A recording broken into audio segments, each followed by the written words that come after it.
老板，实在不行，我们再去其他国家看看，或许还有希望。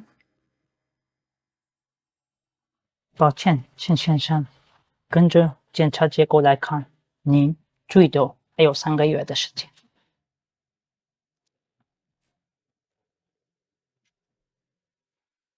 谢谢。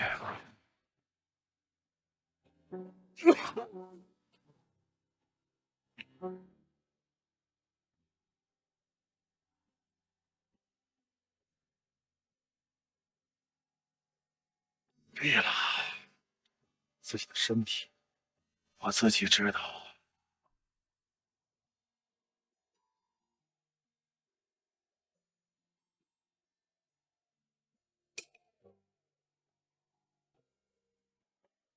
爸，我带你外孙来看你了。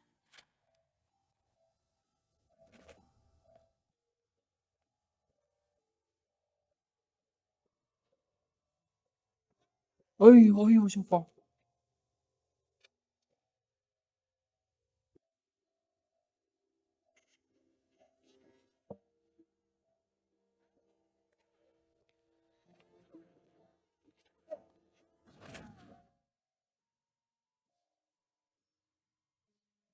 算一算时间，20年。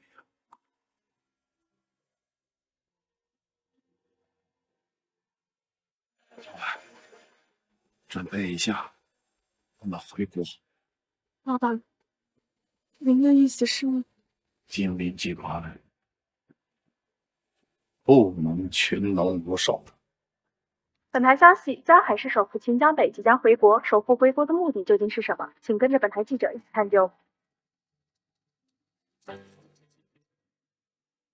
金首富，请问您这次回国的目的究竟是什么？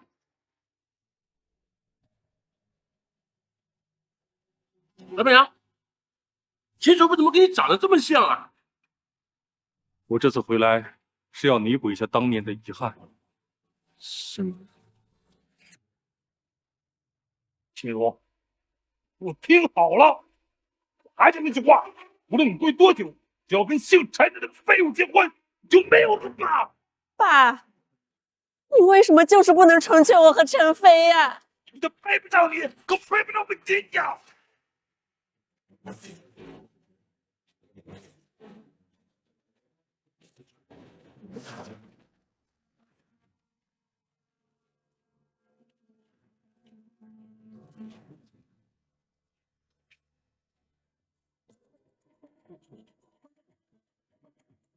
爸，下个月15号，不管你来还是不来，我都嫁定陈飞了。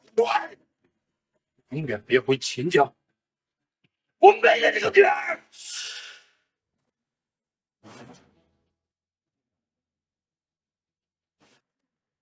爸，我带你外孙来看你了。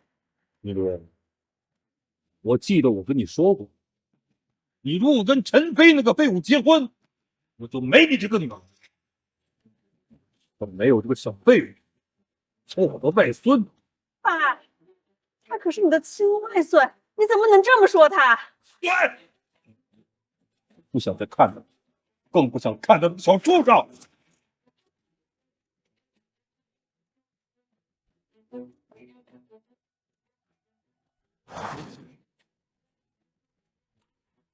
女儿和外孙都在国内。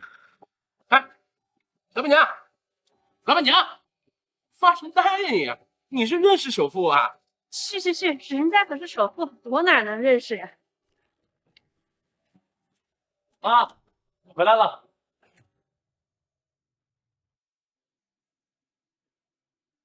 周远回来啦？李叔，来吃干饭啊？我刚才还跟你妈说的啊，那个首富啊，吃完饭就滚蛋！没看到我儿子带女朋友来了吗？好，这老板娘啊，这位赶客人喽。哎，李叔，你又不是不知道，我可是我妈的心头肉。小远啊，你李叔开玩笑呢，谁不知道你妈就心疼你了？小远啊，你也认真些，考上了这个重点大学，但是啊，这么多年来一直都是你妈还是你要把你养大啊。毕业以后一定要好好的报答她。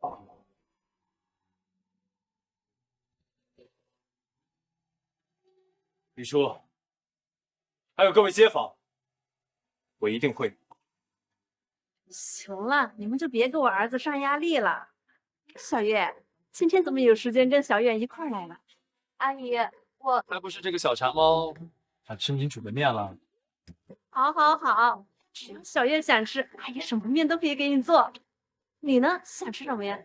我是算了，你的话管饱就行。不是妈？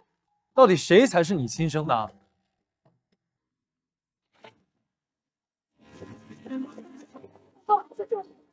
秦寿父，你已10多年没有回国了，这次回国真的像传闻中说的那样，为了寻亲吗？是的，我这次回来就是为了寻亲。秦首富，在国内真的还有亲人，从未听你提起过呀。我的女儿和外孙都在国内，我这次回来就是为了寻找他们。没听说过首富千金和外孙在国内，看来秦首富把他们保护得很好。保护我又何曾保护过他们？诸位可能不知道，秦首富此次回国寻亲只是其中一个目的，另外一个目的便是让他的外孙继承他手中的财富。万里产经济集团啊！我天，传闻秦首富富可敌国，光是一个经济集团就有万亿资产，看来马上就要有一个年轻的富豪了。各位，刚才陈助理表述的意思不是特别的清楚。我虽有此意，但是这个事情没有最后确定下来。如果我的外孙没有这个能力，他也就没有这个资格，我也就不会轻易的将偌大的一个金陵集团交到他的手上。谢谢你们。抱歉，各位抱歉，秦首富刚回国还需要休息，后续的信息我们会在发布会上公布。谢谢大家。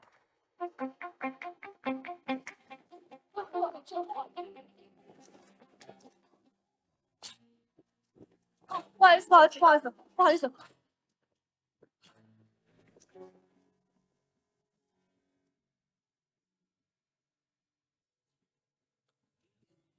老板，我刚在媒体面前是不是说的太多了？你刚才在他们面前就不应该说那些话，没必要。可是我……阿如他们现在还在江海市吗？是的，老板。根据我们的调查，秦如小姐和她的儿子陈远目前仍在江海市生活。去找他们吧。好的，老板，走吧。你这孩子，慢点吃，小心烫着。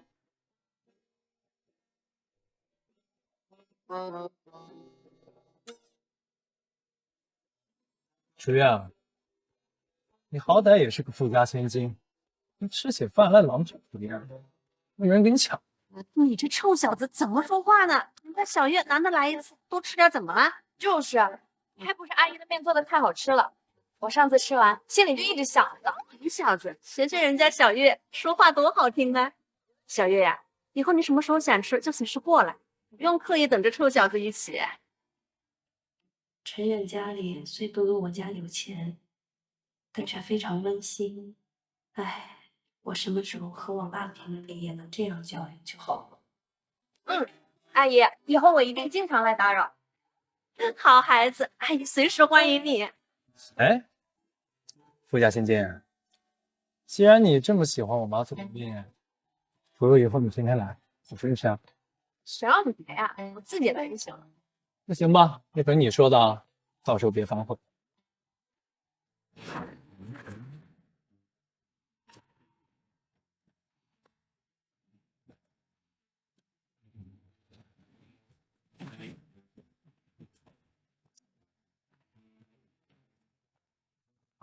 面应该就是这里。哎呦，小月，你想什么时候来就什么时候来，别管他。是吗？这店里就咱仨人，合着就我一个外人呗？知道就好。你好，几位，吃点什么？爸，楚叔叔，您是小月的父亲，你好，我是。你什么身份？别配合我握手。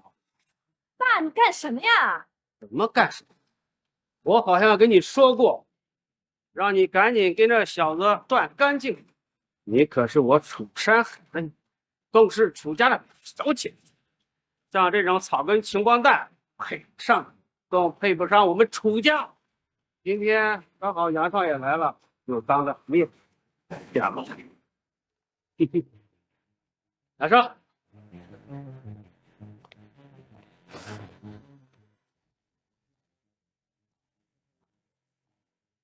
这配不上你，可配不上我们秦家。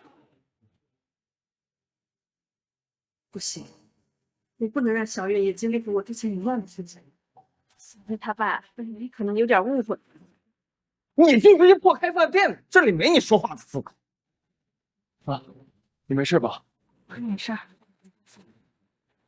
你敢动我妈？你敢动我妈？我动你妈怎么了？像你们这种社会底层的蝼蚁，还想着攀高枝？你也不撒泡尿照照自己，你配得上小月吗？杨明宇，你可以侮辱我，但是你不能动我妈。哎呦，还装上大孝子了！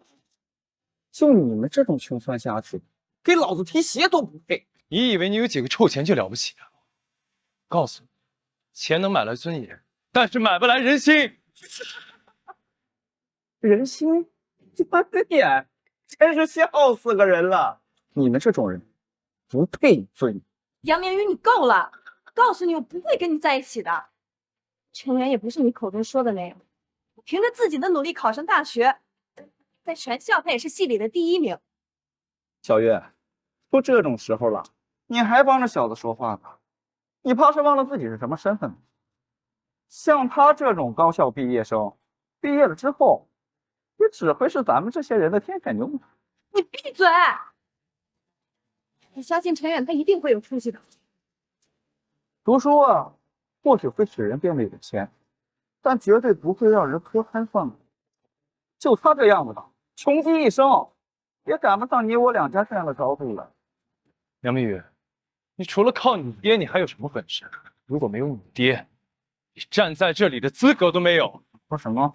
你找死是不是啊？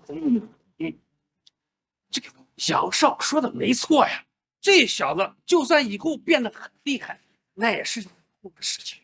我可没时间等他默契上去。爸，行了，刚才忘了跟你说，杨少现在可不得了。杨少，我如今就职金明集团，金明集团高管，而且首富马上就回江海市。想来杨家的崛起之势，马上就会势如破竹啊！你说什么？小子，我要你现在立刻发誓，从今往后不得和小月再有任何来往。做梦！看你的样子还挺硬气。行，我倒要看看，待会儿你还能不能硬气的起来。干什么？小子，今天你要不答应，我就把你妈的铺垫给砸了。你敢？好啊，那你可要好好瞧仔细了。哈哈。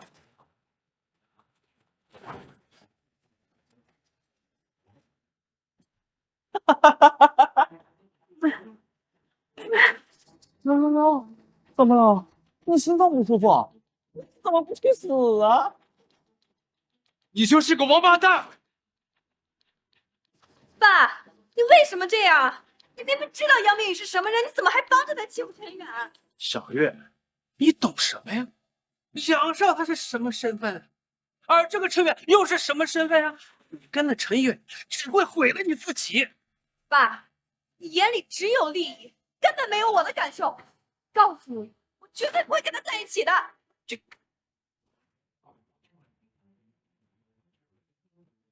啊！打我！这都是为你好，你再敢胡闹，我真不客气了。哎，楚叔叔，小月她也是一时糊涂，我会好好劝她的。杨明宇，你死了这条心吧！楚月就算是死，也绝对不会跟你在一起的。楚月，你别不识好歹！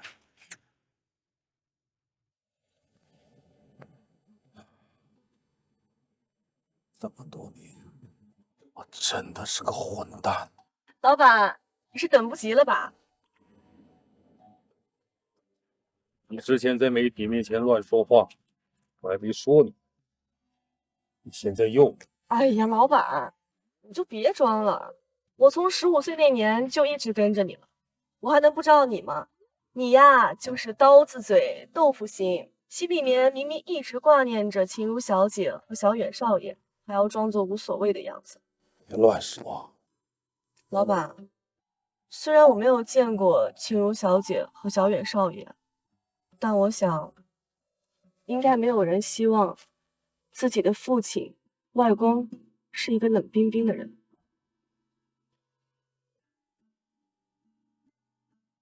是我的错，是我对不起他们。老板，有些话在心里憋久了，是会憋出病的。既然现在有机会去弥补，为什么不试试呢？说的对，我不会再逃避了。我要给他们最好的，尤其是小雨，他是我秦江北的外孙，我要给他最好的生活。我要让他成为金陵集团的掌权人。这才是我认识的老板嘛。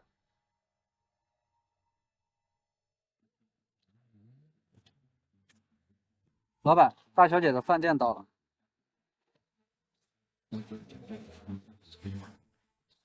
老板，我还是头一回见你这么紧张。废话，下车。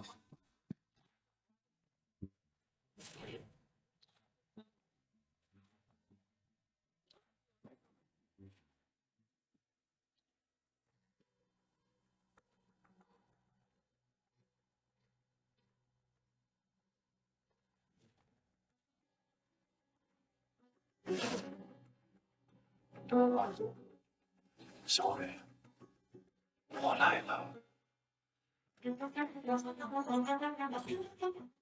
老板，秦如小姐的饭店好像有人闹事儿。找死了！安保小队立即就位，疑似1级威胁，所有人集合。不死的人总是那么多。杨明宇，你疯了吗？你到底想干什么？哦，不，这才刚刚开始。你想害死我们全家吗？你杨家动用手指，不能让我们破产。爸，你这是助纣为虐，你的良心呢？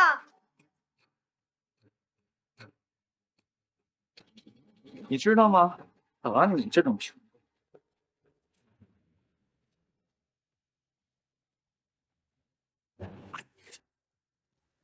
我只要动动手指就能捏死。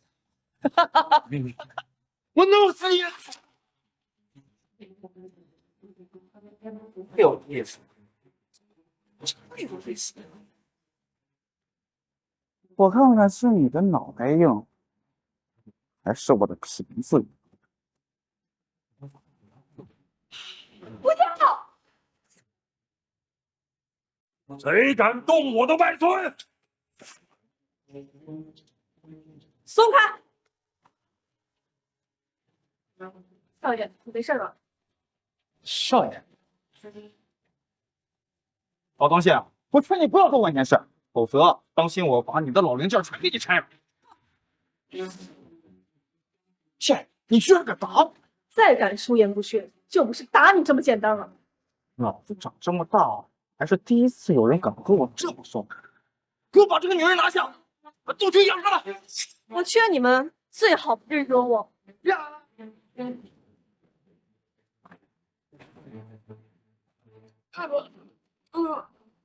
呀！哦！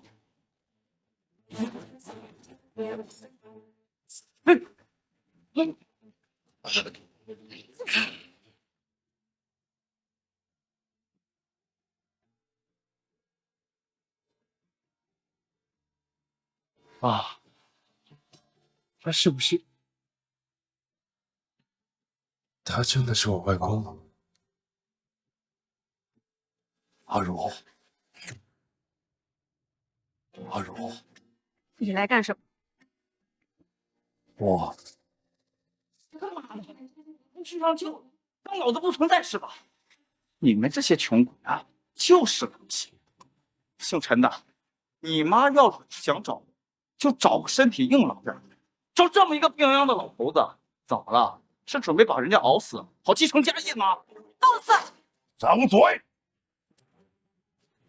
我刚已经警告过你，管好自己的嘴。你是听不懂人话吗？好，你个贱女，居然敢打我！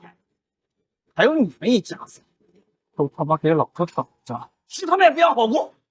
敢对老板和大小姐出言不逊，今天就算你有天大的关系，谁来了都不好使。来，继续说。你每说一句话，我就扇你一巴掌，让我看看你的嘴到底有多硬。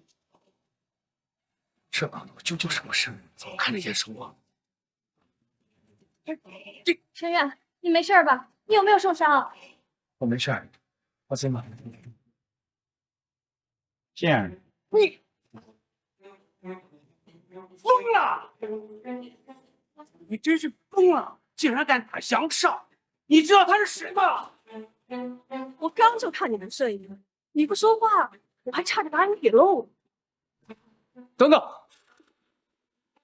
这个不能干，他是我女朋友的爸。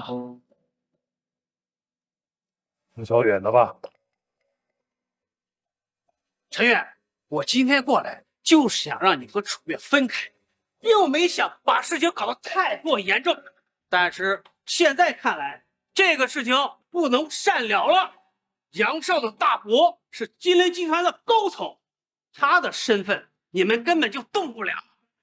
你们要不想自寻死路，现在就跪下给杨少磕头道歉，说不定杨少能看在我的面子上蹭你们一把。杨家的人根本不是我能够得罪起的。爸，你没事吧？怎么样？你们怕了？但是今天小爷我很生气，你们谁他妈也别想好过！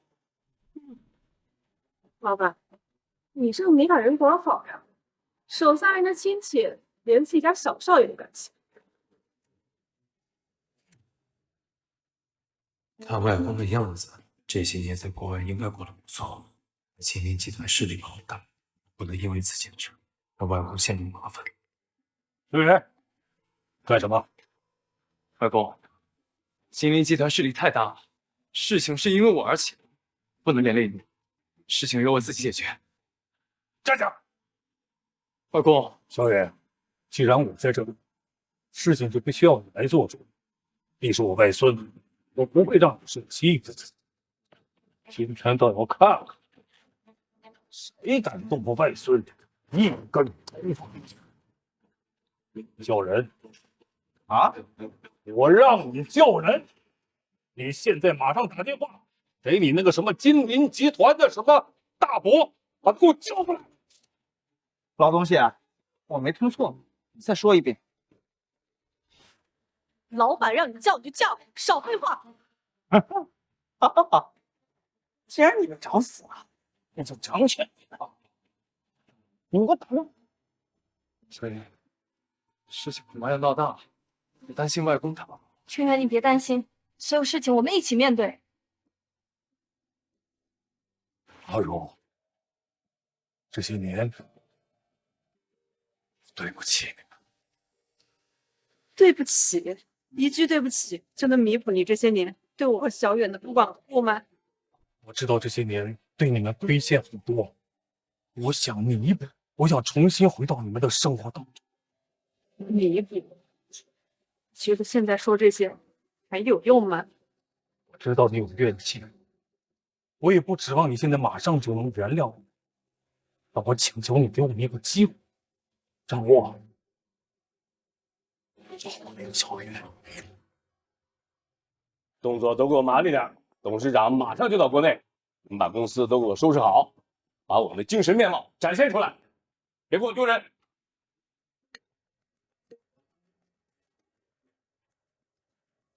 喂，大伯，你可得为我做主啊！小雨，你怎么了？出什么事了？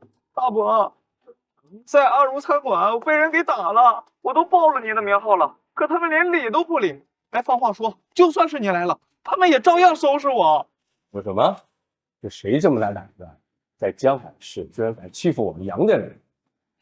这个世上应该还有一种在江南市过去的他来买的钱，正好让那些不知天高地厚的人知道，最后杨家的下场。你把定位马上发给我，我这就过去。我倒是要看看到底是谁这么嚣张，敢在江海市欺负我们杨家人。哎，好，走。是。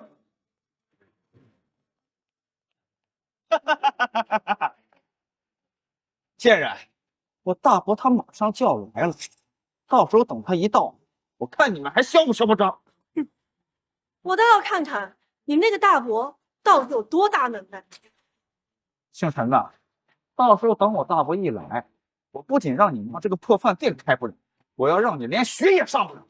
到时候我就看你们母子俩吃什么喝什么。杨明宇，别再嚣张，我就不相信这世上没有公道。公道，在这江海市，我杨家就是公道。走着瞧。外公，要不趁现在你赶紧从后门走吧。走什么？外公，你一直生活在国外，可能不太了解国内的情况。金陵集团势力庞大，哪怕是一个小角色，出来都能横着走。一会儿如果金陵集团的人真来了，那想走就来不及了。小远他居然这么关心我，明明我这些年对他们母子不管不顾，他竟然还为我着想。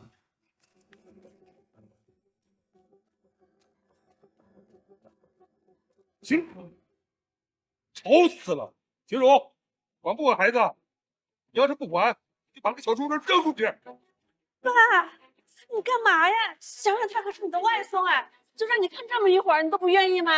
带着我不想听到他任何声音。很快，你把现在就带你过去，以后再也不来你外公这儿了。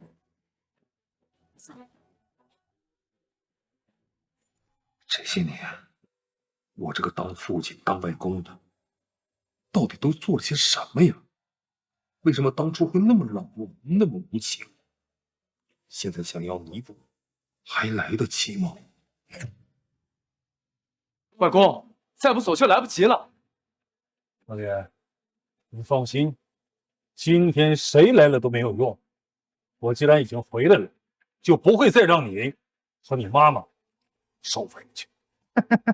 装，老东西，你接着装，待会儿等我大伯一来，就是你们的死存。小月，你还看不清局势吗？赶紧滚过来！爸，我的事不用你管。待会杨晨要是真的来了，见了我老板也得跪下磕头。贱人，就知道在这里说大话。我大伯虽然算不上什么金陵集团的实权高手，但手底下也掌管着几万号人呢。你们现在都已经自身难保，还敢在这放大话？老板，我不希望再从这个人的嘴里边听到任何一句话。好的，老板。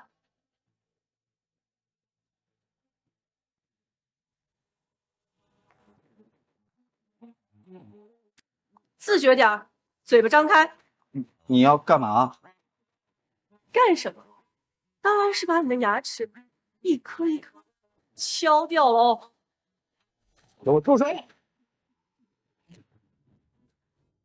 给我住手！我倒是要看看谁敢动我侄子！大伯，你可算来了！你看我腿出血了！你们真是好大的胆子啊！居然连我们杨家的人都敢欺负！怎么着？你们杨家是很了不起吗？你这个贱人，到现在了还敢否认？我大伯可是金陵集团的高层，他金陵集团好像还不是你说了算吧？哈哈哈哈！笑话！金陵集团我说了不算，难不成还是你说了算？不好意思，我在金陵集团说话的分量还真比你高那么一点。废什么话？像这种贱人就得给他点颜色瞧瞧。杨晨，睁大你的狗眼，好好看看我老板是谁！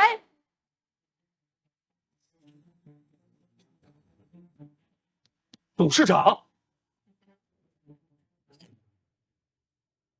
什么？大伯，这个老头他是金陵集团的董事长，他怎么可能？他怎么会出现在这里呢？给我闭嘴！再多说一个字，我就让你吃不了兜着走。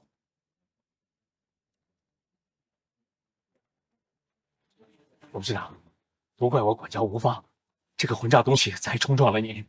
哎，杨总，你刚才不是说这金陵集团是你说了算吗？既然这样，你干嘛还要跟老板道歉啊？董事长，不是这样的，我哪敢？杨成，你好的很呐！陈远是我的外孙，他宝贝侄子居然想要他的命！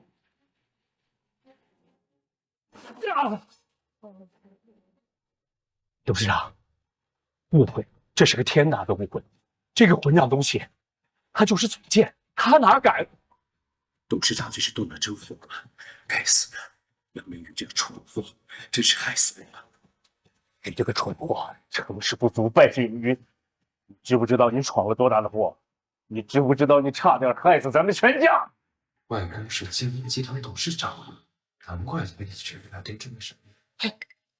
没想到他居然是金陵集团董事长，那岂不是陈远就是金陵集团董事长尾孙啊？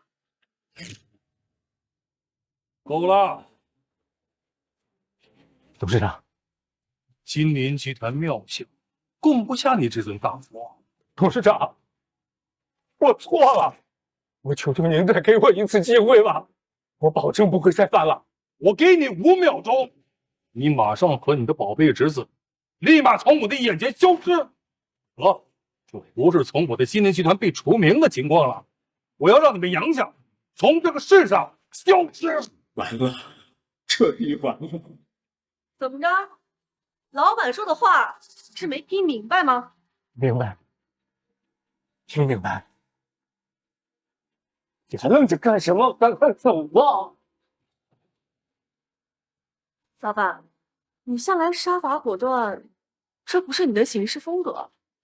一别20年，我好不容易见到了阿如和小雨，怎么可能一回来会搞得那么血腥？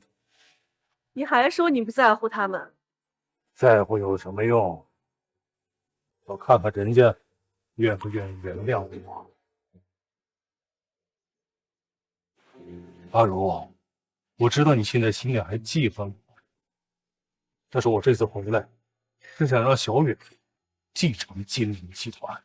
什么？他居然想让小远继承金陵集团，这到底是怎么回事？继承金陵集团？我？这也太突然了。小月是那小子的女朋友，那小子又是首富的外孙，共生马上又继承金陵集团，这四舍五入，金陵集团岂不是就成我的了？小月，你来这里干啥？气得完了。爸，你也太让我失望了。现在是人家陈远一家人在说话，有你什么说话的份儿啊？你这下子，我这都不是为你好。不管你做什么决定，我都支持你。啊，你怎么看？秦阿姨，家家有本难念的经，当年发生了什么事儿我不知道，我一个晚辈也没资格评价这些。今天发生了这么多事儿，您要保重身体。小月，放心吧，阿姨会的。看来我这外孙媳妇儿不错呀。陈远，那我先走了。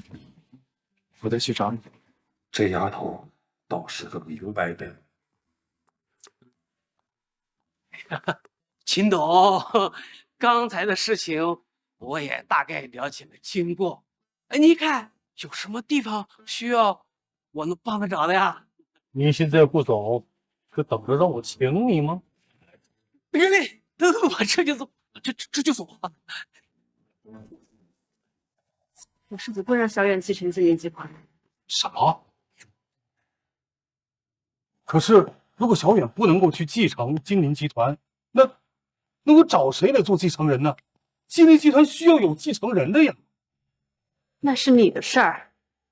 当年是你自己说的，小远不配做你秦江北的外孙，现在你又让他继承金陵集团，你以为一句话就能抹平过去的一切，抹掉所有你对我们的伤害吗？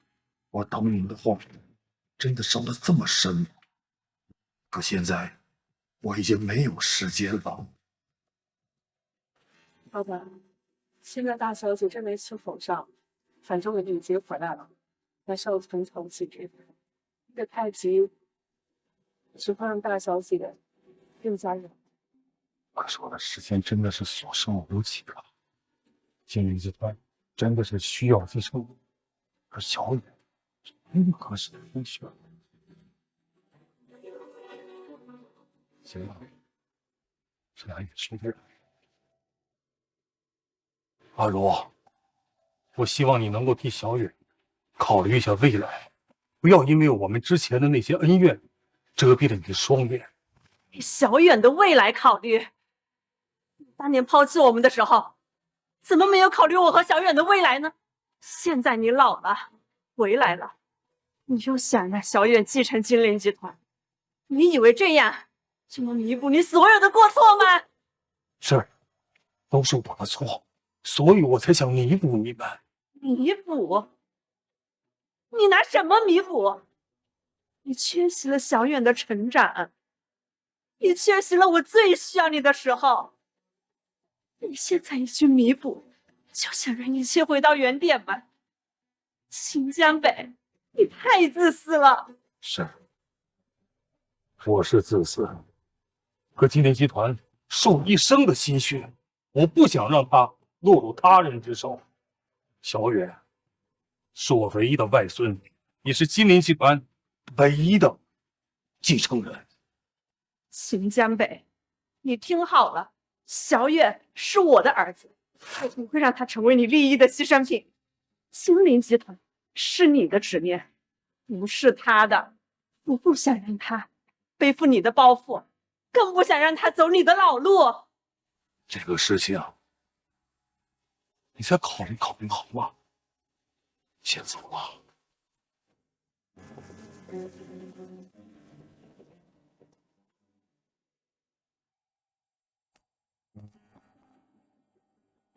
妈，别吆喝，来什么事？来，你不会怪吗？妈，说什么呢？毕竟是我替你做了决定。妈，爸因为过度劳累走得早，把我记事儿起，就是您一把屎一把尿的把我养大。别说是一个金陵集团了，我怕是全天下的财富摆在我的面前，只要你摇头，看都是看。小远，不是妈不为你考虑，是妈真的不想让你走你外公的老路。他当年抛弃了我们，现在又突然回来，让你继承金陵集团，真的怕他另有目的。妈，无论发生什么事儿，我都是你儿子，都会无条件的支持你。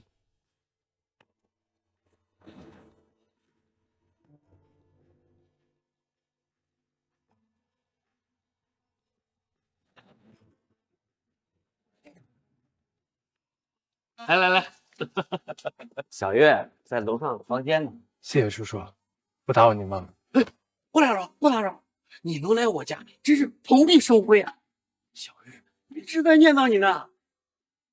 他原先这么反对我和楚月在一起，知道我是金陵集团继承人，态度转变这么快。看来这小子对楚月是认真的，这可是金陵集团的未来继承人啊！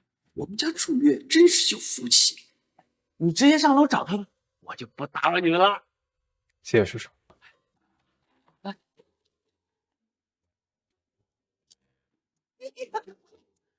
这是天上掉下的大福星。小月，是我。进来吧，门没锁。你怎么来了？小月，我想跟你聊聊。昨天你外公的提议，你考虑的怎么样了？我也不知道。我爸希望你能继承金陵集团，毕竟金陵集团是国内最大的财团，资产雄厚，或许只有在那样的平台才能发挥你的才华。你也是这么想的？不，我不在乎那些，我在乎的是你的感受。我怕你会因此迷失自己。小月，谢谢你，有你在我身边，我觉得一切都变简单了。真的吗？真的。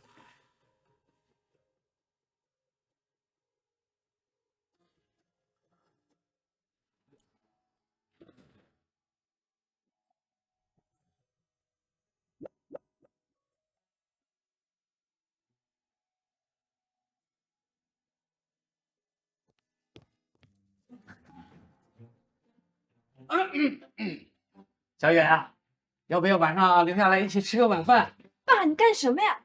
我这不是关心你们吗？小远，留下来吃个晚饭，我让阿姨多炒几个菜。那就麻烦楚叔叔了。不麻烦，哈哈。你们继续。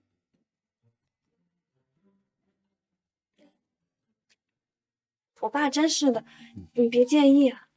不会，小月，谢谢你，谢谢你一直陪在我身边。不管以后发生什么，我都会一直陪在你身边的。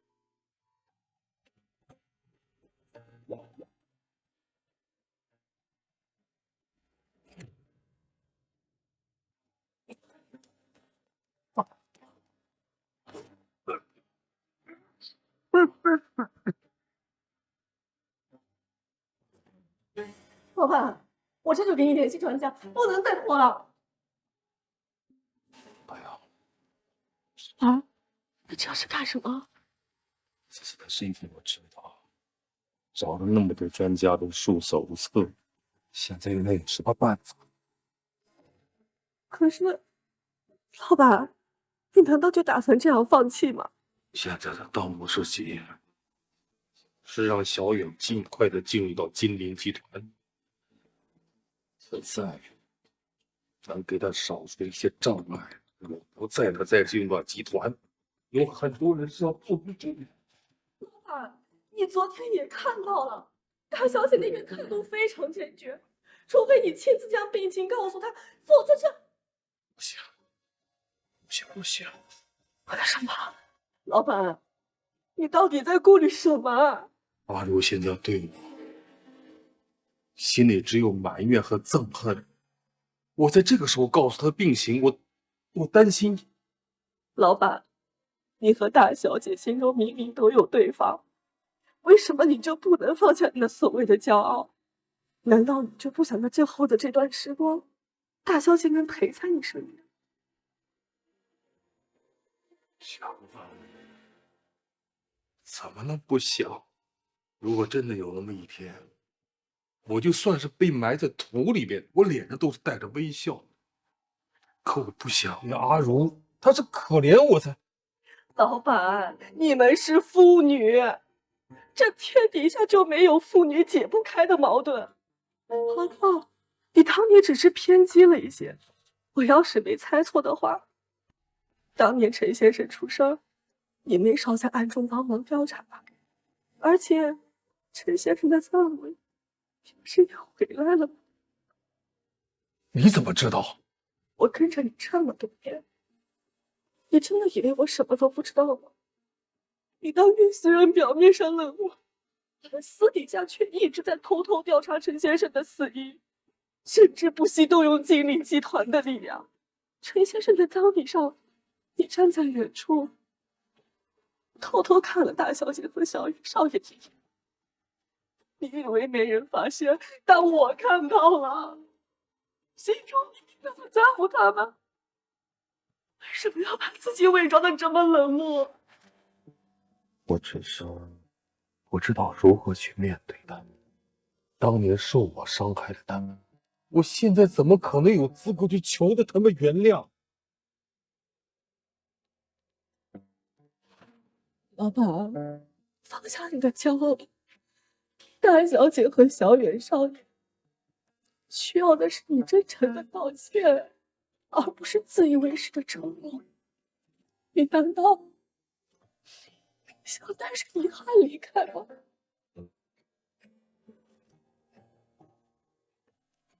你说的对，是时候放下了。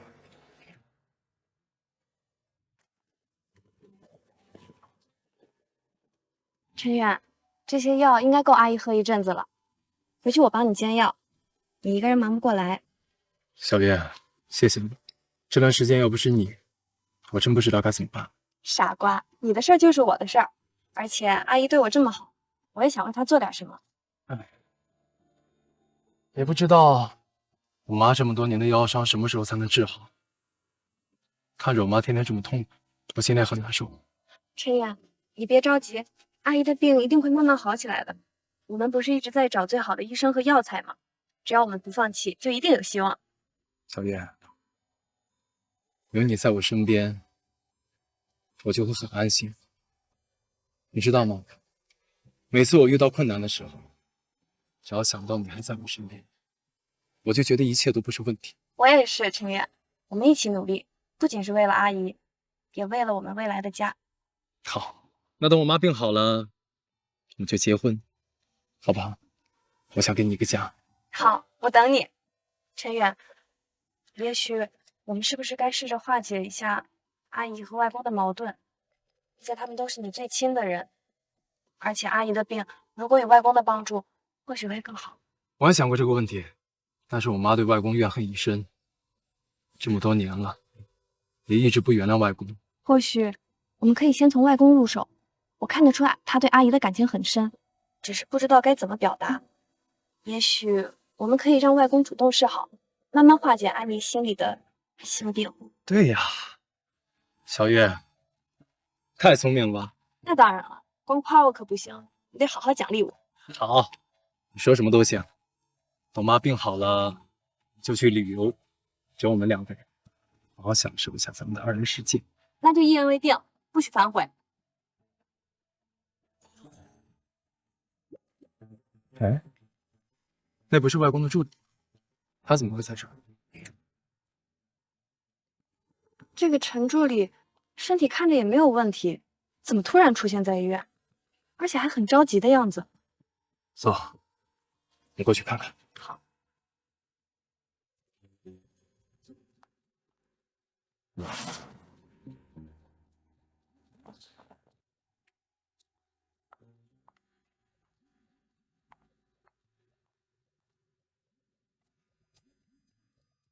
医生，难道真的没有别的办法了吗？病人的癌症已经蔓延到全身，并且年事已高，我们真是无能为力呀。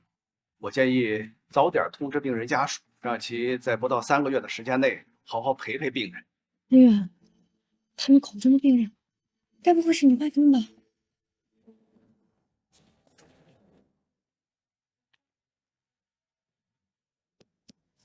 小少爷，你怎么在这儿？会，外公他怎么会？你先冷静，我们一起想办法，好不好？小少爷，秦先生一直不想让你们知道，他怕你们伤心，更怕你们恨他。恨他？我怎么可能会恨他？我只是没想到外公，陈远，我们现在知道的还不晚，我们可以陪着外公，至少让他最后的日子不那么孤单。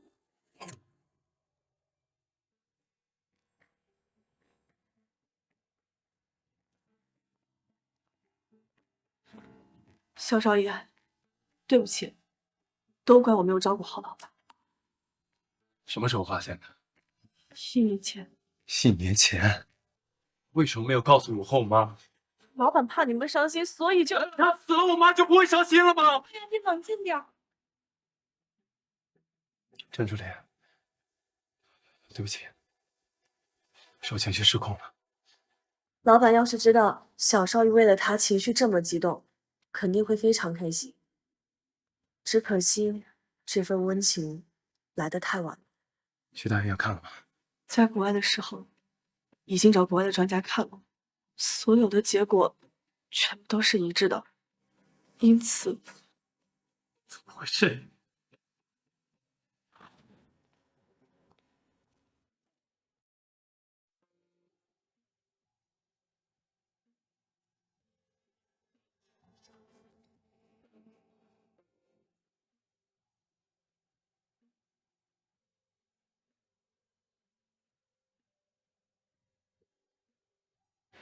别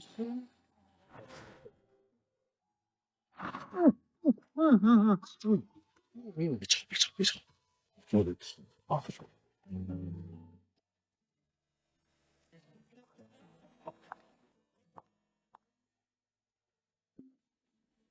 齐茹，赶快带走，吵死了，一天天的。爸，他可是你外孙啊！我秦江北啊，没有这样的外孙。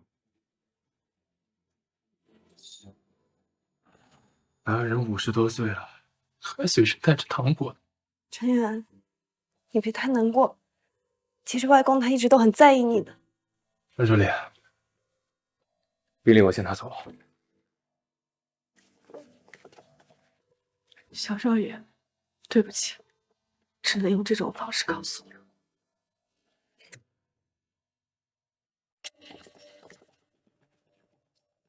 陈远，你说陈助理今天出现了，是不是太过巧合这些？小叶，我知道你在想什么。这件事情，我差不多已经知道全部的过程。我猜到了。外公的助理突然出现在这里，其目的就想要知道外公现在的情况，结合外公在店里反常的表现和他突然回国，我猜测外公的确是时日无多了。这份病历是真的，虽然刚才助理在演戏，在姜太公钓鱼愿者上钩，而我就是那条鱼。我还以为你没看出来呢。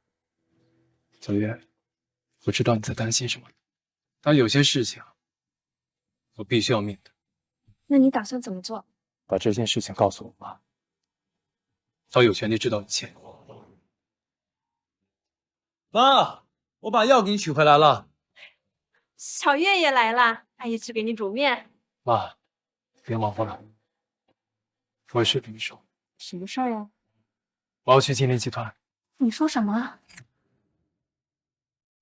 小月，你真的决定了？妈，对不起，我知道你是为我好，但是我有必须去的理由。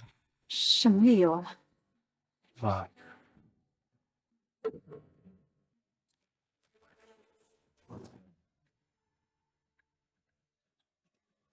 怎么可能？他明明看起来还很硬朗啊！外公应该只是故作坚强罢了，他只是不想让我们知道他已经身患绝症，命不久矣。以他的性子，真有可能这么做。小月，这就是你去金陵集团的原因吗？是，我想在他最后的时光里，尽我所能帮助他一些。可是小月，金陵集团的水远比你想象的深，稍有不慎就有可能万劫不复。妈，你要相信你儿子。更何况，这件事我必须要去。秦阿姨，我知道你担心陈远，但是我相信他，他是最优秀的，他一定可以的。没想到，就连你这丫头也……小月，既然你已经决定了，那妈也不拦着你。但是你要记住，不管发生什么，妈永远都是你的后盾。啊，妈，还有一件事。什么事儿？其实你和外公的事，我多少也知道一些，但是我能看得出来，我心里都挂念着对方。妈，很多事情都已经过去了，你其实也知道，外公他那个人，他就是刀子嘴豆腐心，而且他现在已经后悔了。再加上他只有1个月不到的时间了，我觉得是时候该改变一下对外公的态度。阿姨，我知道我没资格跟您说这些，但是我跟我爸的关系您也知道，他做的那些事儿，相比较陈远的外公，只能说是有过之而无不及。但是回过头来，我还是得叫他一声爸嘛。你们2个小家伙倒是给我上起课来了。放心吧，我没你们想的那么矫情。妈，你去哪？小月来了，得给她去煮碗面。另外，待会儿你们应该要去金陵集团，给她也带上一个。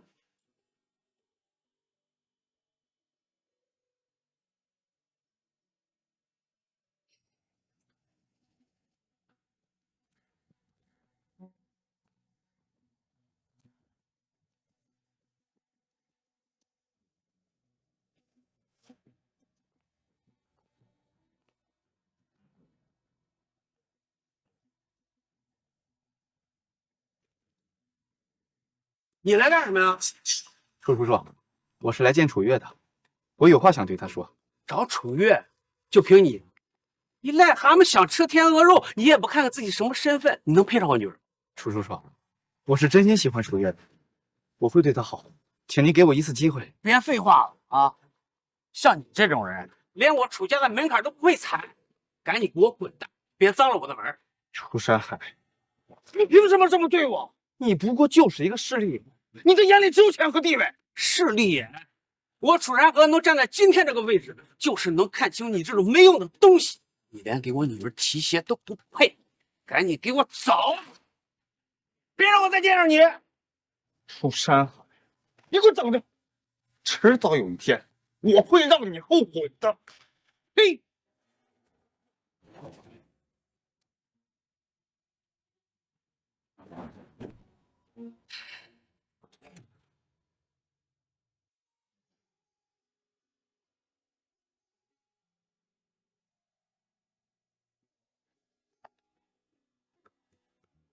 爷，老板，搞定了。什么搞定了？老板，小月人，你怎么来了？二公，您前几天不是还说让我继承金陵集团吗？怎么，这才几天时间不到，你应该不是变卦了吧？我只是担心你妈妈。我妈已经同意了。你说的是真的？真的。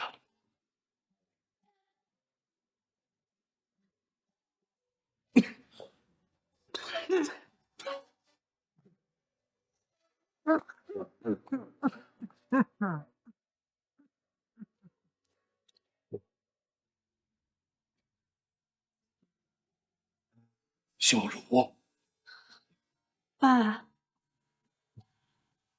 终于敢叫我一声爸。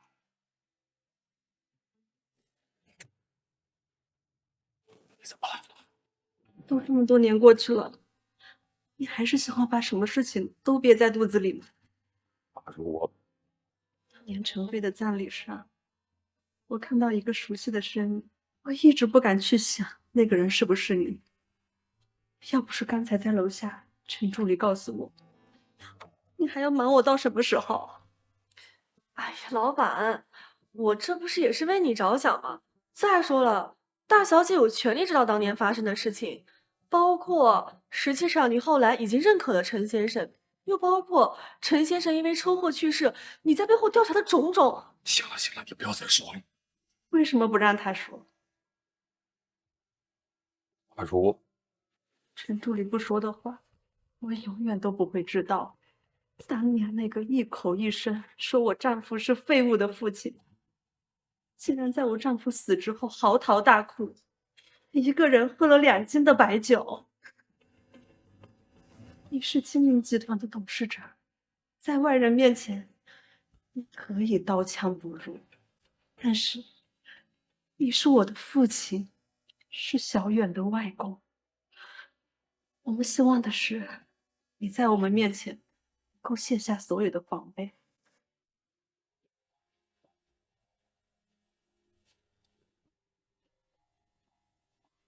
对不起，阿茹，对不起。这句对不起，你不应该对我说，你应该对你自己说。要不是这些年，你一直穿着一身盔甲，冰冷如铁，我和小远又怎么会这么多年不和你相见？我只是不想让你们看到我软弱。小野，陈助理，我们先出去吧。我想，我妈还有很多话没跟外公说。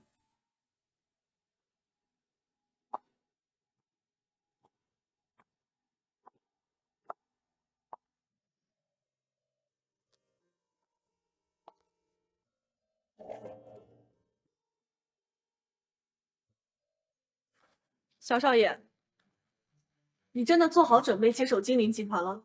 王二姐，有什么话就直说吧。依照老板的性格，他会在离开之前帮你把能处理好的事情全部处理好。但是老板他或许忘了，他在国外待了10多年的时间，金银集团虽然以他为尊，但是早已脱离他的掌控。或许在他还在的时候，他们不敢怎样，但老板一旦走了，就算是我，也压不住他。那你的意思是？小少爷，如果你真的想要掌控金陵集团，那老板还健在的时候，你需要做的事情有2件。愿闻其详。第一，你需要尽快熟悉集团核心业务和高层人员，尤其是那些对老板不满的人。第二，你需要找到一个可以完全信任的盟友，最好是在集团内有话语权的人，帮你站稳脚跟。谢谢你，婉儿姐，我一定会好好想想的。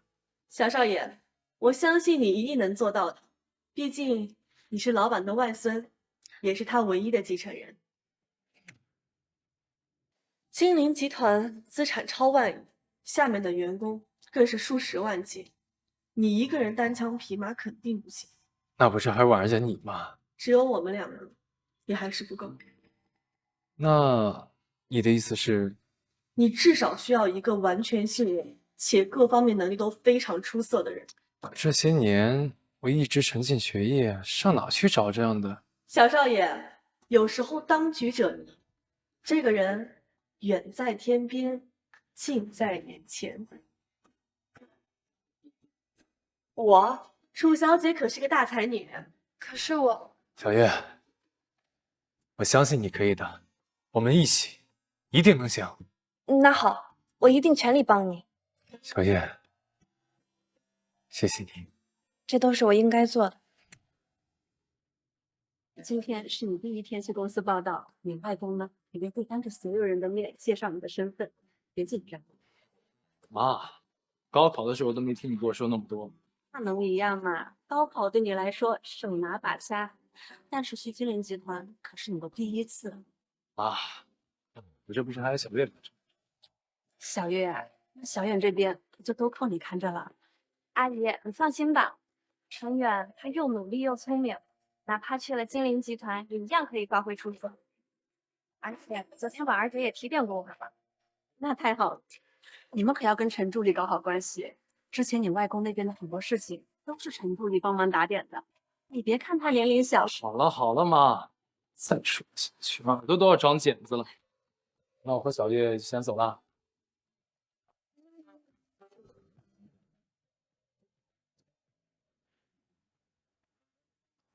陈先生、楚小姐，请上车。我去，那是小远把劳斯莱斯啊，陈远这就发达了呀！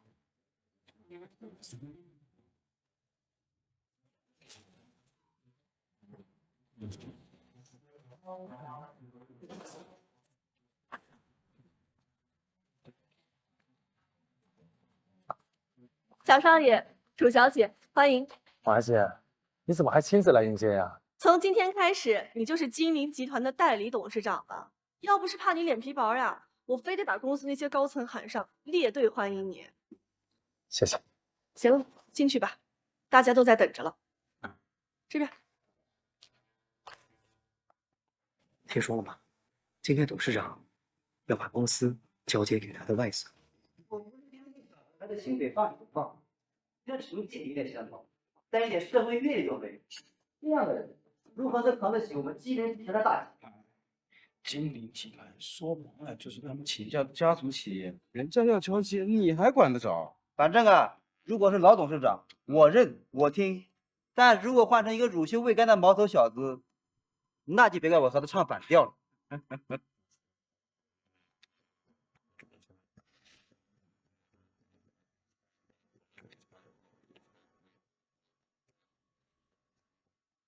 看来这第1天就是一场恶仗了。小少爷稍等，董事长马上就到。陈远，我有点紧张。紧张什么？这些人都是外公的手下，金陵集团是秦家的产业，自己家的，有什么是紧张？陈远，你一点都不紧张吗？我紧张什么？你懂什么呀？来了。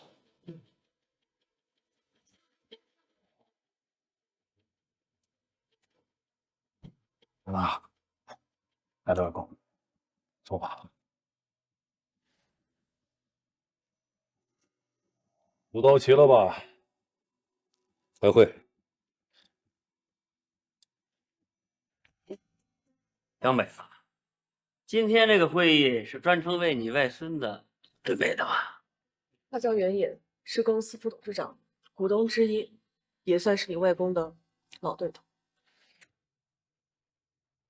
老袁，我谢谢你一直关注着我。不错，今天这个会议就是我为我外孙准备的，与其说是动员大会，不如说是我跟小远的交接大会。董事长，据我所知，小少爷现在大学还没有毕业吧？您就这么贸贸然将公司交给他，是不是对公司不太负责呀？段海波，与其说他是金陵集团董事会董事，倒不如说他是原野的爪牙。按照陈婉所说，真正意义上能够和外公扳上手腕的，我需要重点提防的，就是那个原因。像段海波等人，要是没有人在其背后撑腰，到时候还掀不起什么风浪来。文总，什么意思？董事长别误会，这我呢也是为了集团考虑，毕竟这集团上下还有这么多口子需要吃饭呢。这您准备放权，想培养小少爷，这我理解。但眼下这种情况我个人觉得还是应该找个经验丰富的老人来执掌集团。恐怕这最后一句话才是你真心想说的吧？董事长，不是我要挑拨公司高层和您的关系，主要是您这不是拿整个公司开玩笑吗？一个大学还未毕业的学生，您给他几千万、几个亿，开个小公司玩玩，这我能理解。但金陵集团毕竟是市值万亿的庞然大物啊，你交给这么一个乳臭未干的毛头小子，他能玩得转吗？管理的好不好，不是你说了算。董事长，要不我们还是听听大家伙这么说的吧。董事长，我觉得段董事说的也不无道理。这，您不能一意孤行啊！董事长，你也要三思啊！我想你们可能都忘了一点，金陵集团是我一手创办，是我秦家的家族企业。说句难听一点，就算我一意孤行了，你们能把我怎么样？我做出的决定，你们有干涉的权利吗？哎呀，江北啊，你这刚从国外回来，那国外不是最流行民主吗？你这一回来就搞一言堂这一套不好吧？闭口闭嘴！我之前跟你们客气，是因为你们想要得到的不是我在乎，但是今天，小远继承金陵集团，势在必行，不是来跟你们商量，正式通知你们，今天把他带来，就是让你们认认主子，等以后见了人，不知道怎么称呼。姐，外公平时有这么勇的吗？一个人顶多19个人。或许是因为你吧，我还从来没有见老板这么生气。这老家伙说吃了枪药，前都没见他发过这么大的脾气。哈哈，江北，干嘛发这么大火呢？这就是个误会，大伙也都是为了集团好。再说了，那个小少爷也确实没有给我们集团做出什么贡献。集团上上下下这么多人，你要是这么轻而易举就让他当代理董事，恐怕大家都会服气。袁副董，小少爷，别乱说话，老板今天会帮你把场子镇住的。要是我能为集团做出贡献呢？那我倒想看看小少爷能不能吃3个月之内让集团市值翻倍，不知道这个贡献，袁副总觉得怎么样呢？陈远，小远，我没听错，他说的是让我们集团的市值翻倍。这年轻人太心浮气躁了，根本不知道自己在说什么。这种话都敢讲，真是初生牛犊不怕虎啊！哼，小少爷，你以为我们大家在过家家呢？啊，精灵集团市值万亿，你在短短的3个月时间，你要给我翻倍？你开什么玩笑呢？你跟我啊？不过，别担心，我有分寸。袁副董既然怀疑我说的话，那不如当着所有公司高层的面，咱们来个对赌协议啊！好啊，你想赌什么？我知道，外公在开创集团的时候，曾经分出去30%的股份。这30%的股份，除了一些散户和契约董事，袁副董事，您手中有12%。要是我3个月之内把集团的市值翻倍，袁副董，您就将这12%的股份无偿转让给我。哎，有意思啊！我凭什么给你？不，你会同意的。如果我做不到，我就自动让出集团控制权。他疯了吧？这种赌注简直是天方夜谭！这小子到底想干什么啊？小少爷，你兄弟，大伙儿都听见了啊！我没有逼他，这可是你自个儿说的。这么说的话，袁副董，您是小少爷，你既然这么愿意给我送钱，我岂有不要之理？不过我就担心你说话算不算？董事长，您说。这些年是我亏欠小远他们母子的，那么这一次我说的粉身碎骨，我也要与他并肩作战到最后。刚好3个月的期限，应该也能看到结局了。小远的意思就是我的意思。来人，把合同拿进来。陈远，什么时候准备的合同啊？来之前就准备好了。袁副董，既然没什么问题了，那就把合同签了吧，正好当着所有高层的面，也能够做个见证。这小子居然提前把合同给我做好，这里面早已经炸了。不过，今天在场这么多公司的高层，想来他也翻不起什么风浪。我就不信他会在短短的3个月之内将精灵集团的资产翻倍，这可是万亿级的公司啊！就算是秦江北年轻的时候也做不到，更何况那个乳臭未干的小子。好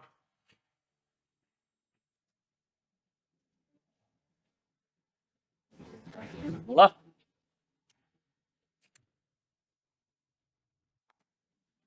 小少爷，你今天实在是太冲动了，让金陵集团3个月之内市值翻倍，这是根本就不可能做到的事情。要知道，就算是老板也是呕心沥血了数10年，才让金陵集团到达现在的高度，而你只用3个月，这怎么？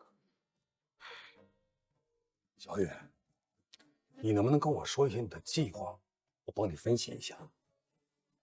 外公，我不是不愿意跟您说，而是现在还不是时候。不过我可以告诉你，这个计划我准备了很久，绝对不是一时冲动。你呀，别跟我搞得那么神神秘秘。外公不是不相信你，不过这个事情实在是太大了，你总得让我心里有个底。外公，我知道您担心我，但是你想想，金陵集团现在的市值虽然已经非常高了，但是我们的业务模式相对于来说还是比较传统，缺乏突破和创新。而我现在看到了一个巨大的机会，一个可以让金陵集团重新站在巅峰的机会。什么机会？未来的市场属于科技和创新。我通过内部数据和外部分析发现，我们在新能源和人工智能领域的布局远落后于我们的竞争对手。如果我们能抓住这2条赛道，3个月之内市值翻倍，并不是天方夜谭。小远，你的眼光确实比我们这一代人更长远。不过，新能源和 AI 领域投入巨大，风险极高，真的有把握吗？外公，我已经做了详细的规划和风险评估，只要资金到位，我有信心在3个月之内完成入关。好，外公相信你。需要什么？你尽管开口。需要一笔钱，一笔很多很多的钱。这笔钱不仅是我们的启动资金，还是我们迈向未来的第一步。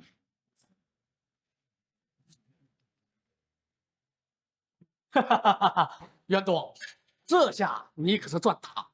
哼，我也没有想到那个臭小子竟然给我送了这么一点份儿啊！哈哈哈哈！袁副董，我看这小子提前就把合同给准备好了，你说这里边会不会有诈？万一他要是真的能够3个月的时间内将金陵集团的市值翻倍的话，这不可能！金陵集团那可是市值万亿，就算有国家层面政策，也不是说翻倍就能翻倍的。更何况那小子只有3个月的时间呐！海波说的对，你呀就别在这杞人忧天了。3个月之后，那小子输了，秦江北手中金陵集团70%的股权，那都是我的。到时候我就把他爷孙俩全部给找出去。要是陈远那个臭小子不识抬举，那就别怪我心狠手辣。当年他爹这集团刚刚崭露头角的时候，你也知道啊。实在不行，我就要当你毕业了之后提着小事。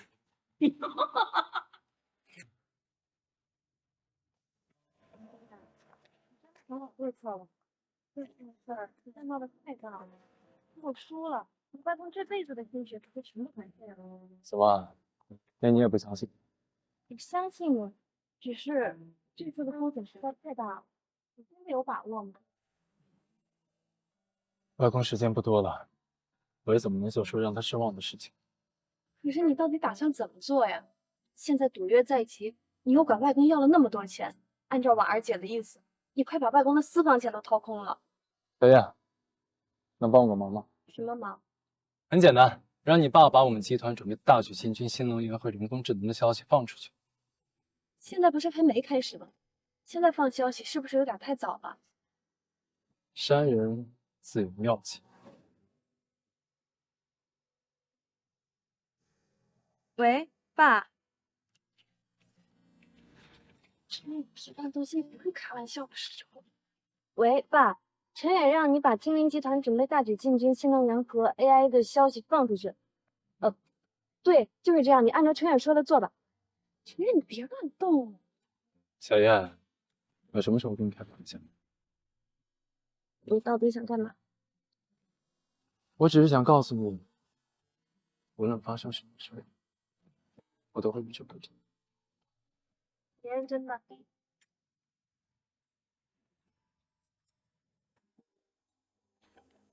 陈远，你别这样，别人看见了不好。看见就看见呗，我巴不得让全世界的人都知道，你是我的人。陈远，你真是无奈。那你接下来打算怎么办？当然是大战3天3夜。你不要开玩笑。走吧，去哪？去酒店。袁董，根据我们的人汇报，驰远最近正在布局新能源和人工智能领域，似乎已经制定了详细的计划。新能源和人工智能，这个小子还真是天真呢。他真以为布局一个新赛道，他就能够翻盘吗？你马上把市面新能源和人工赛道全部给我买下来，到时候我等他下手收购的时候，高价卖给他。是。还有一件事，陈远最近连着好几天都和楚瑞在酒店里没有出来。温柔乡英雄主，还真是个稚嫩的大学生，还想在3个月之内将市值翻倍，简直是痴人说梦。既然他这么天真，我就给他一个教训。你马上去给我办2件事。第一件事，董事长现在已经换人了，的消息散布出去，让越多的人知道越好。结果现在精灵集团的董事长是个腐朽未干的小伙子。第二，把我手中的精灵女权卖掉一部分，要打压精灵集团的股价。去吧。是，我之后去办。等精灵集团的股价跌至谷底，我再最低的把它收购回来。到时候，精灵集团就是我的囊中之物。陈远，你还是嫩嫩的，我让你知道什么是真正的上者、战者。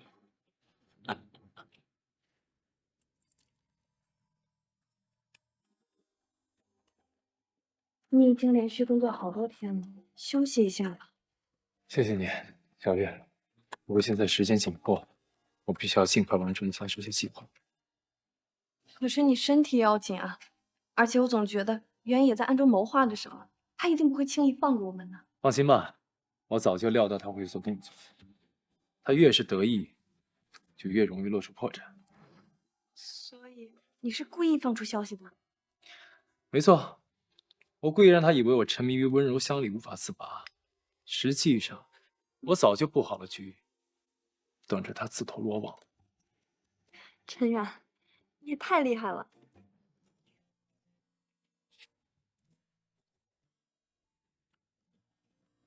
那你想不想看一下关于他的？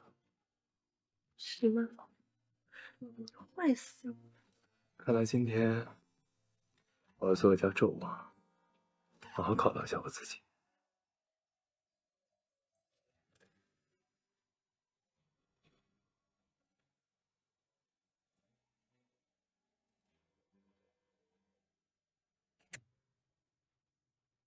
老板，精灵集团股价突然开始暴跌，原野正大规模抛售股票，这情况有不妙啊！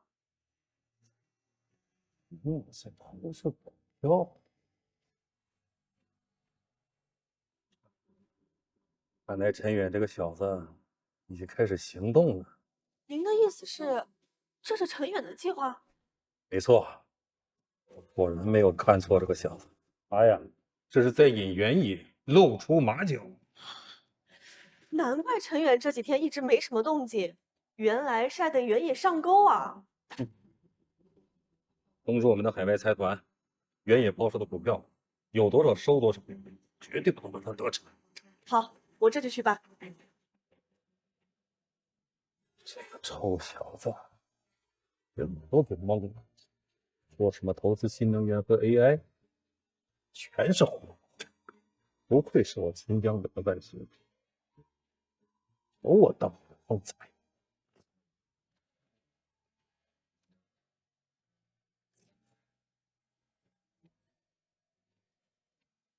陈远，你外公那边有消息了吗？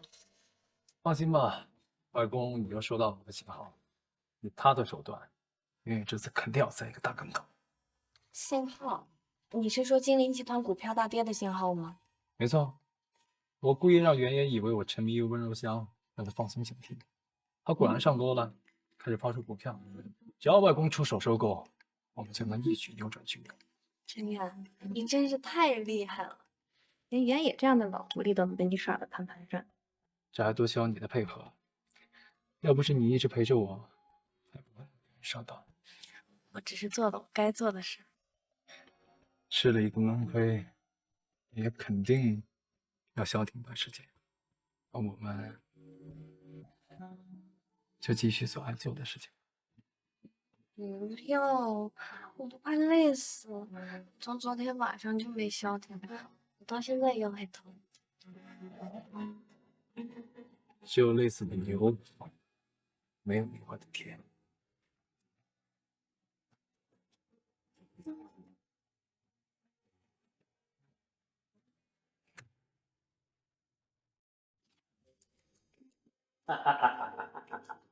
果然不出我所料啊！陈远不过就是个毛粗小啊，连家都不管。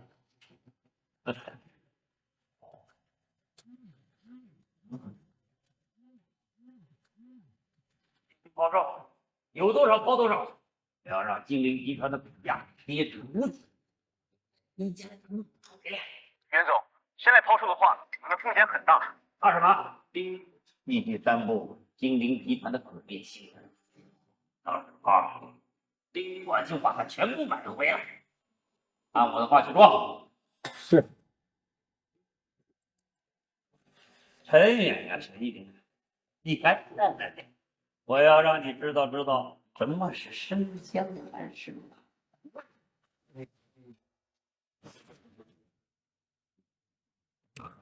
干什么稳住了啊！快给我查！谁接盘了我的股份？是海外财团的人在大量收购我们的股份啊！外财团，海外财团怎么会突然出手呢？啊！袁总，现在该怎么办？我们抛出去的股份已经被他们吃掉了。再这样下去的话，我们将彻底失去主动权了。快停手！立刻停手！坚决抛售！可是，已经晚了，我们的股份已经被吃掉了大半，只剩下什么？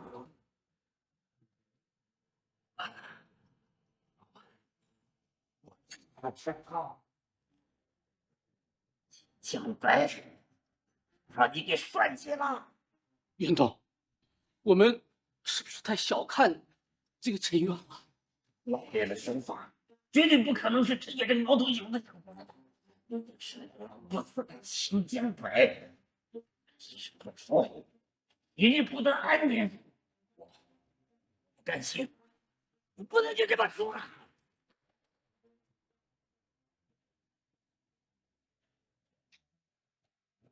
看看这走势，真的是令人失望。他比我想的还聪明，后生可畏。是呀，爸，陈远从小就聪明，现在又有了您的指点，自然可以扛起金陵集团的重任。这小子这么有能力，我就放心了。金陵集团交给他，后面肯定会发展的更好。爸，您就别操心了，现在集团的事情就有陈远在，您就安心养病吧。我听你的，袁总还是这么能干，我真的是非常高兴。我秦江北好记我你。爸，你怎么了？爸，您别吓我！喂，杨林，这有人咳血，情况很紧急，请你们马上过来。您坚持一会儿，救护车马上就到。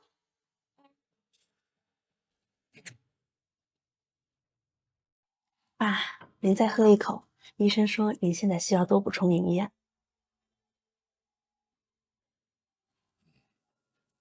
我喝，做的吧。我特意熬了几个小时，您喜欢就好。我这辈子有你这么个孝顺的女儿。爸，您别这么说，您一定会好起来的。身体我知道，医生都说了，最好的治疗，顶多延长1年的寿命。不过，这是我走之前还有2件事没有做完。2件事，什么事儿啊？第一，我要亲自看着小雨顺利执掌金陵集团，把家族的事业传到他的手里。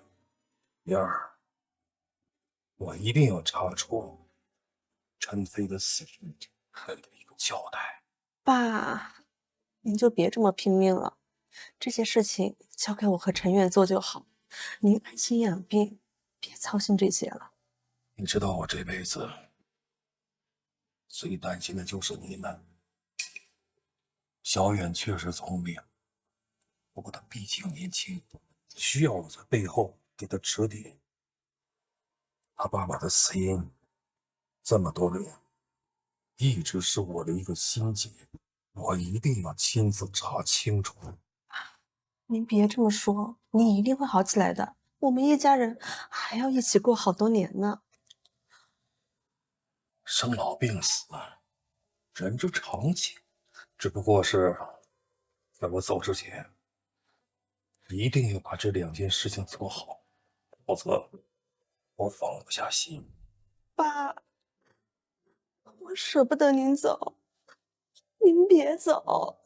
别哭了，二狗，爸爸答应你，一定会撑到那一天。好了，我有点累了，想睡了。你先好好休息。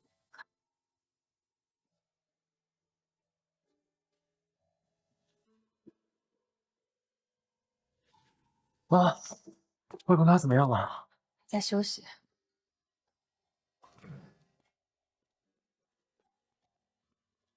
医生说他的情况暂时稳定，但是只能靠呼吸机维持，而且最多只能延长1年的寿命。不是我不好，要不是因为我，外公也不会这么拼了。不能怪你，你外公一直这样，他为了家庭，为了你们，什么都愿意付出。只是妈，我一定会完成外公的心愿，顺利执掌金陵集团，也会偿你父亲的死命。对外公有交代。好孩子，你一定要做到，不要让你外公失望。我会的。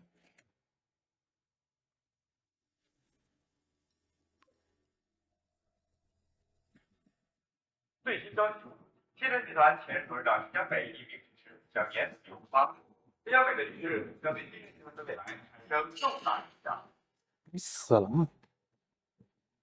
怎么可能？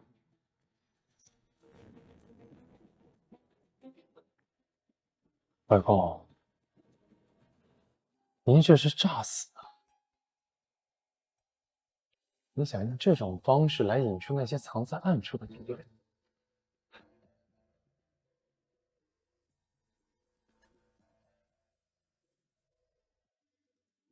陈助理，立即封锁消息，不要让任何人知道咱们内部的反应，同时密切关注岩野的走向，一旦有任何异常，立即向我汇报。好，明白。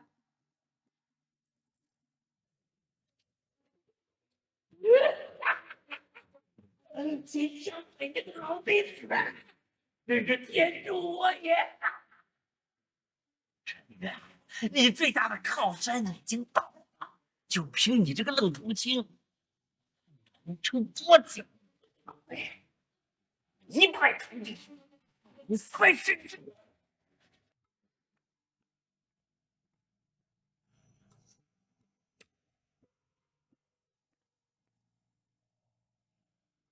袁总，你找我什么事啊？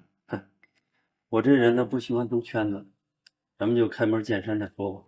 我知道你们杨家对陈远心怀不满，现在秦江北一死，陈远呢孤立无援，正是你我联手最复杂的最好的时机。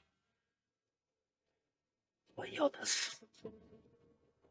你凭什么认为我会帮你？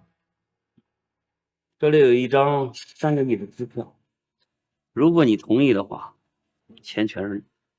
另外，事成之后，金陵集团的股份可以分你分。3个，确实很有诱惑。好，我答应你。不过，我有一个条件，事成之后，我要金陵集团的5%的。果然是个爽快人。成交。陈远，这次我一定要让你付出代价。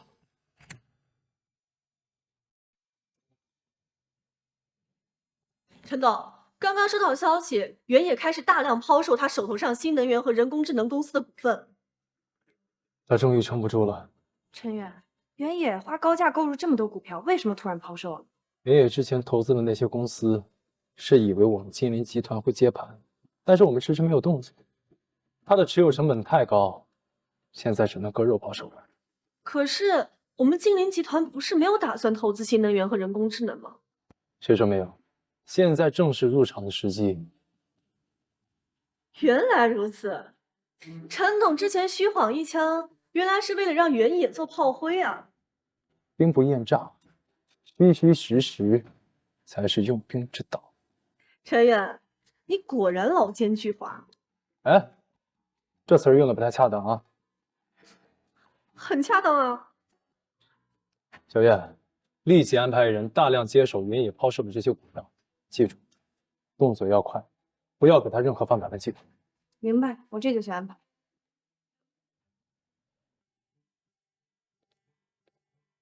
又要上钩了。陈远，这是怎么回事？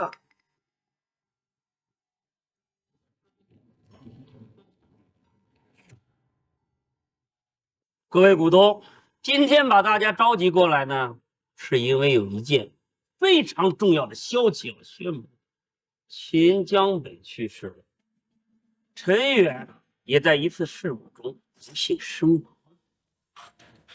陈远死了，这怎么可能？秦江北刚去世，陈远又出事，到底是怎么回事？金陵集团现在群龙无首，我们该怎么办呀？安静，现在还不是慌乱的时候。作为金陵集团的股东之一，我有权利有义务接管公司的掌控权，带领大家走出这场危机。原野，你凭什么接管公司？你手头股份只不过有5%，根本没资格掌控金陵集团。没错，金陵集团的控制权不能交给你。各位，我想大家应该想清楚，秦江北和陈永泰已经死了，只有我才能带领金陵集团走出困境。要是执迷不悟，跟我作对，后果自负。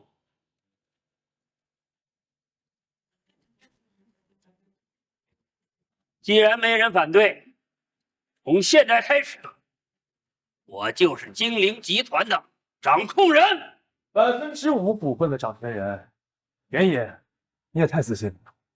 陈远，你不是，到底是怎么回事？陈远，你怎么还活着？原野，你也太天真了，以为用这种拙劣的手段就可以掌控金陵集团吗？你们是出了车祸？你不是已经死了吗？你真的以为可以用这种拙劣的手段就可以让我消失吗？外公的死讯一出，我就知道你会迫不及待的出手，所以我就找了个替身，假装替我出现。没想到你果然上钩了。你在说什么？我根本就听不懂啊！是吗？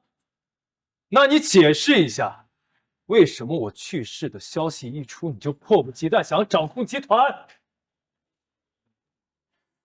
你小子别在这胡说八道，你有证据吗？证据呢？当然有。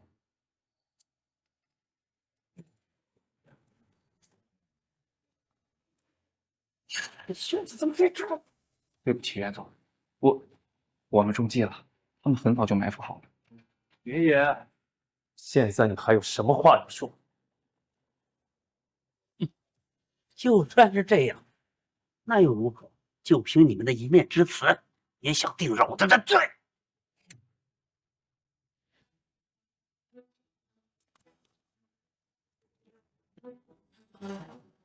秦江北，你怎么会在这儿？你不是……我不是应该死了吗？对吧，爷爷？让你失望了。你为了掌控金陵集团，可真是煞费苦心，居然使用了这么暗辣的手段，真是不惜犯罪。秦江北，要在这碎我文人，你有证据吗？证据？当然有。这些年，我为了追查小远的父亲陈飞的死因，着实掌握了一些证据。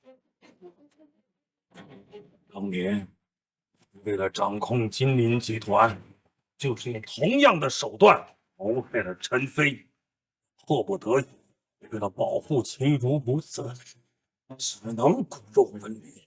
如今证据确凿，已经容不得你有辩驳的机会了。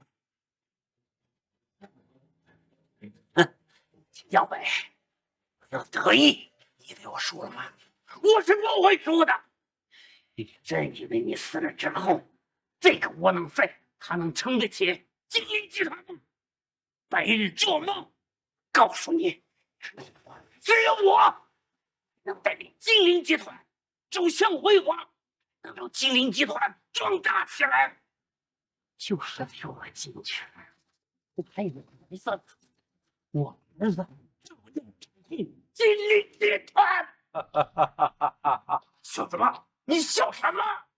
原野呀，原野，你可能永远都想不到，最后是输在我外孙的手。你说什么啊？外孙，这什么意思？对付你的那些所有计谋，都是我外孙想到的。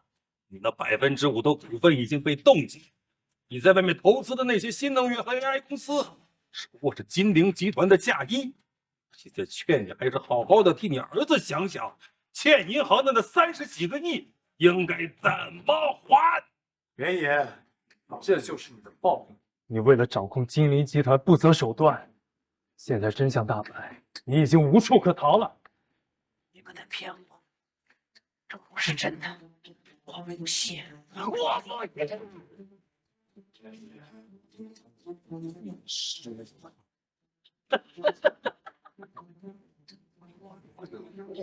我不可能输，我怎么可能输呢？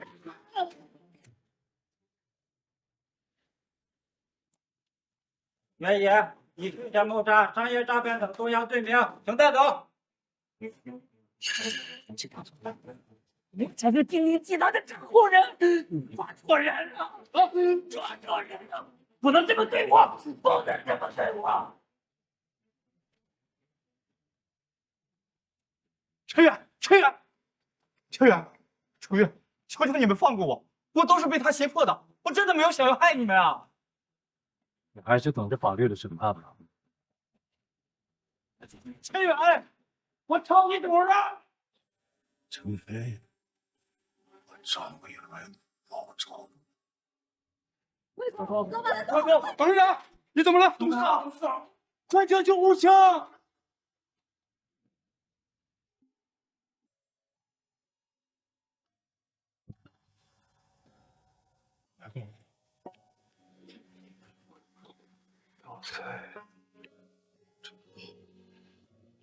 爸，你别说话了，好好休息。老家伙，我现在必须出。小月，外公以前你老很照顾，外公很愧疚。看到你现在这么优秀，我也很欣慰。金陵集团交到你手里，我放心。别这么说，一定还会好，还等着您指导我呢。你做的已经很好了，我的事业后继有人，开心。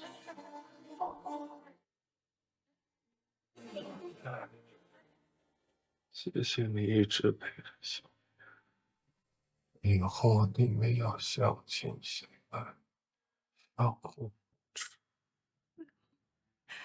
你放心吧，一定会的。老板，15岁跟着你，像我的亲孙一样，这么多年辛苦了，我拜托你，以后扶持小月，让金陵集团这手算稳稳的开下。阿如，爸爸最对不起的人，是你最难的时候，爸爸不再是辛苦委屈，下辈子爸爸好找不找。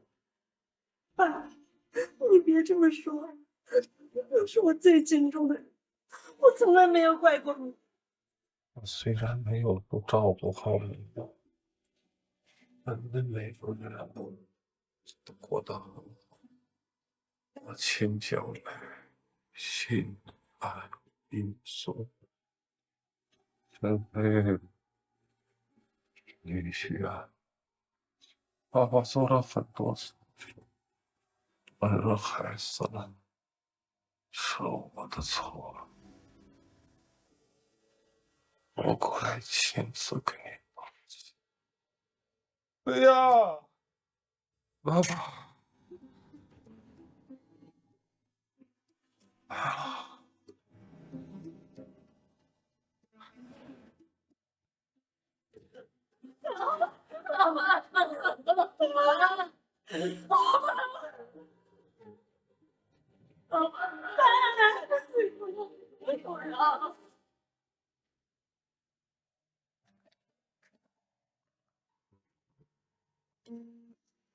陈远，外公的葬礼结束了，你接下来打算怎么办？